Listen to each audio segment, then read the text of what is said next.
Le dribble du phoque qui se fait interdire. Le coup franc de l'âne censuré par la FIFA. Aujourd'hui, on se fait un petit tour d'horizon des gestes techniques les plus fous bannis du foot, pour de bonnes ou mauvaises raisons. Restez jusqu'au bout pour participer à notre jeu concours et essayer de remporter un maillot de votre club favori.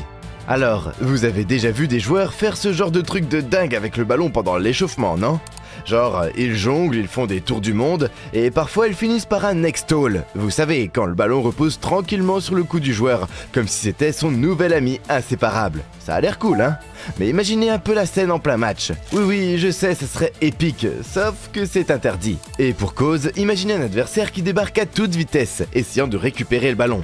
Bam ! Le risque de blessure est juste trop élevé. C'est pour ça que les règles sont claires. Pas de neck stall en plein match. C'est spectaculaire, certes, mais la sécurité avant tout, les amis. Et franchement, même si on adore voir nos joueurs préférés réaliser des prouesses techniques, on préfère largement les voir en bonne santé et prêts à marquer des buts de légende, plutôt qu'en train de visiter l'infirmerie.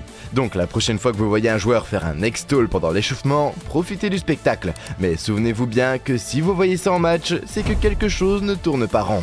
Allez, on continue notre liste des gestes bannis du foot. Et croyez-moi, celui-là, il est tout aussi surprenant.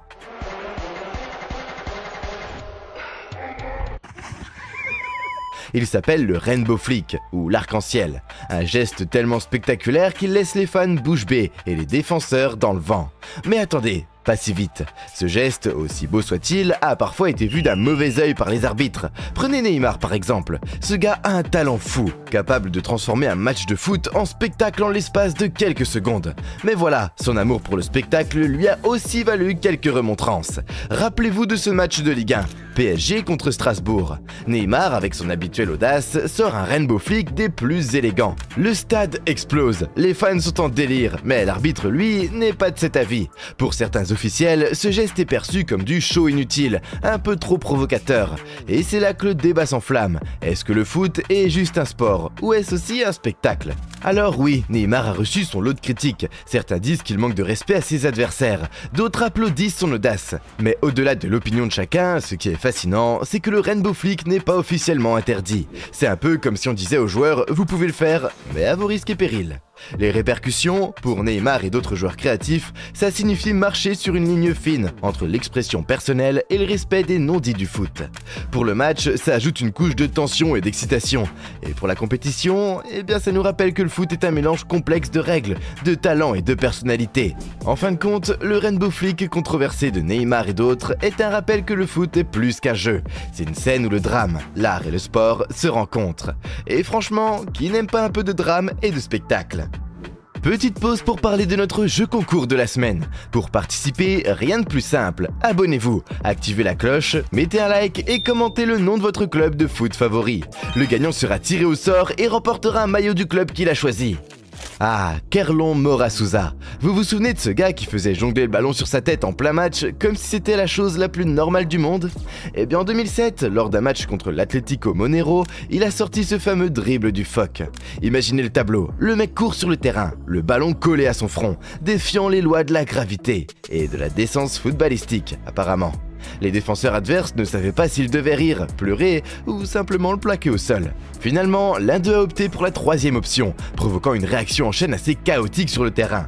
C'était un peu comme voir un magicien se faire attaquer en plein tour de magie par son lapin, parce que celui-ci n'a pas apprécié d'être sorti du chapeau. Suite à cet incident, la FIFA a décidé que le dribble du phoque était trop risqué pour les pauvres défenseurs, qui risquaient de se faire humilier en mondovision. Ils ont donc interdit cette technique, faisant de Kerlon et son dribble unique un souvenir d'une époque où le football flirtait avec le cirque. Cet événement a non seulement mis fin à l'ère du dribble du phoque sur les terrains professionnels, mais a aussi rappelé que le foot, aussi beau soit-il, a ses limites. Alors la prochaine fois que vous voyez un joueur tenter quelque chose d'extraordinaire, souvenez-vous de Kerlon, le magicien dont le tour le plus célèbre a été banni pour excès de créativité. Parlons d'un moment cocasse qui a marqué les esprits, mais qui a aussi poussé les instances dirigeantes à revoir les règles. Imaginez la scène, un joueur, dans un élan de créativité pure, décide d'éviter un adversaire en glissant le ballon sous son maillot, et continue de courir comme si de rien n'était. C'est drôle, non? Mais aussi totalement illégal selon les règles actuelles. Ce geste, aussi amusant qu'il puisse paraître, a été officiellement interdit par la FIFA. La raison, le maillot est considéré comme une extension du bras. Donc en gros, c'est comme si vous portiez le ballon avec vos mains. ce qui, vous l'aurez deviné, est absolument proscrit dans le monde du foot, sauf si vous êtes gardien de but, évidemment. Mais pourquoi une telle règle? Eh bien pour comprendre, il faut comprendre la notion d'esprit du jeu. Le foot est un sport où le ballon doit rester en jeu et accessible à tous. En cachant le ballon sous le maillot, le joueur crée une situation où l'adversaire ne peut pas légalement jouer le ballon. C'est malin, mais c'est aussi contraire à l'esprit. Alors, même si ce geste a pu faire sourire plus d'un spectateur et a sans doute donné lieu à des discussions animées dans les bars après les matchs, il reste dans les annales comme un exemple parfait de ce que les joueurs ne sont plus autorisés à faire. La prochaine fois que vous voyez un joueur avec un ballon un peu trop proche de son maillot, rappelez-lui qu'il s'agit de sa main. Autre exemple où l'innovation et la créativité sur le terrain peuvent parfois se heurter à des murs de règlement. Parlons d'un moment assez cocasse de l'histoire du foot qui a vu une équipe anglaise tenter de réinventer la roue, ou plutôt le coup franc. Je veux bien sûr parler du fameux Donkey Kick de Coventry City en 1970, le coup franc de l'âne.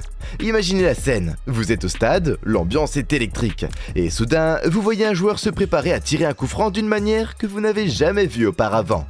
Pour ceux qui n'auraient pas bien vu, le Donkey Kick impliquait un joueur se tenant dos au but adverse, frappant le ballon du talon pour le lever et le passer à son camarade, dans une tentative de surprendre la défense et le gardien. C'était astucieux, c'était brillant, mais c'était aussi, selon la FIFA, totalement contraire à l'esprit du jeu. Ce geste aussi innovant qu'inattendu a été rapidement repéré par les hautes instances du foot. Peu de temps après cette tentative de coup de génie, la FIFA a décidé de bannir le Donkey Kick, le jugeant trop éloigné des techniques traditionnelles et potentiellement dangereux pour l'intégrité du sport. Pour Coventry City et pour le football en général, cet événement a été un rappel clair que même dans un sport aussi passionnant et imprévisible que le foot, il y a des limites à ne pas franchir. Cela dit, cet épisode reste un moment mémorable de l'histoire du football, qui montre que la créativité et l'innovation sont toujours présentes, même si elles ne sont pas toujours acceptées. Alors, la prochaine fois que vous verrez un coup franc trop ennuyeux, souvenez-vous du Donkey Kick et de l'époque où Coventry City a tenté de changer les règles du jeu, sans réellement y parvenir au final.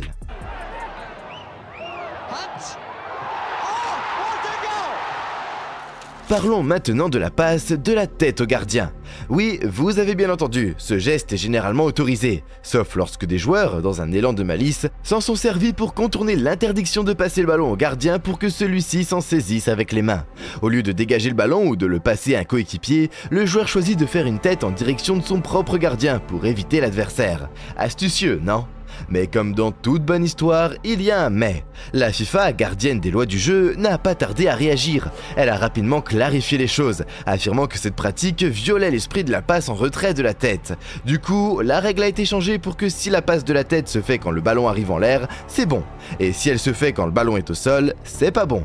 Et bam, fini le cheat code. Cette décision a eu des répercussions intéressantes. D'une part, elle a montré que les règles du football sont vivantes et adaptatives. D'autre part, elle a mis fin à une pratique qui aurait pu changer certains aspects du jeu. Imaginez un monde où chaque pression adverse pourrait être déviée par une simple tête en arrière. Pas très sportif, hein? Mais qui sait, peut-être qu'on découvrira bientôt une nouvelle astuce qui fera sourciller la FIFA.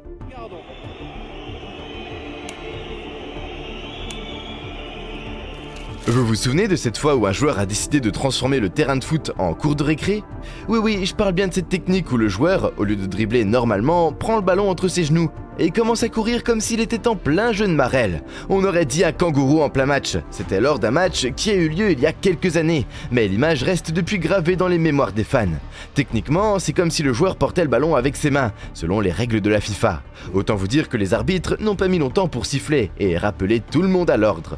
Imaginez un peu le tableau, un joueur, ballon coincé entre les genoux, slalomant entre les adversaires confus, sous les yeux ébahis des spectateurs. C'est sûr, ça change du football traditionnel.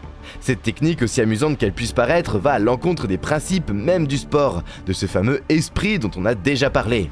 Et puis, soyons honnêtes, si tout le monde se mettait à courir comme ça sur le terrain, on aurait plus l'impression d'assister à une course de sac qu'à un match de foot. Le football ne manque en tout cas jamais de nous surprendre. Ah, la simulation, ou comme certains aiment l'appeler, l'art de plonger. On a tous vu des joueurs s'effondrer comme s'ils avaient été touchés par un sniper caché dans les tribunes, pas vrai? Mais il y a un cas qui a vraiment marqué les esprits, c'est celui de Neymar. Oui, Neymar, le Brésilien connu autant pour son incroyable talent que pour ses plongeons olympiques. On est en plein match avec le PSG, l'ambiance est électrique, et Neymar, dans un de ses moments de folie, certains diront de malhonnêteté, décide de tenter le tout pour le tout. Sauf que cette fois-ci, l'arbitre n'est pas dupe. Au lieu d'un penalty, Neymar se voit attribuer un carton rouge pour simulation. Cette événement, mes amis, c'est un rappel envoyé à tous les joueurs. Un rappel que oui, le football est un sport où la ruse a sa place, mais il y a des limites à ne pas franchir. Le carton rouge de Neymar n'a pas seulement été un tournant dans le match, il a aussi envoyé un message fort à tous les joueurs professionnels. La simulation, c'est risqué. Et les répercussions, eh bien pour Neymar, c'était un moment d'humilité, une leçon apprise de la manière la plus dure. Pour le PSG, c'était un match où ils ont dû se battre avec un joueur en moins. Alors la prochaine fois que vous verrez un joueur prendre son envol sans raison apparente, souvenez-vous de Neymar et de son carton rouge. C'est le genre d'histoire qu'on adore raconter, surtout quand elle finit par une petite leçon de morale. Here's Mbappé, looking for Neymar, goes down in the penalty area. Ces gestes bannis du foot montrent comment les règles évoluent pour protéger les joueurs, préserver l'esprit du jeu et maintenir un équilibre entre créativité et fair play. Quel geste interdit vous semble le plus injuste ou auriez-vous aimé voir rester dans le jeu? Partagez vos avis sur la question en commentaire.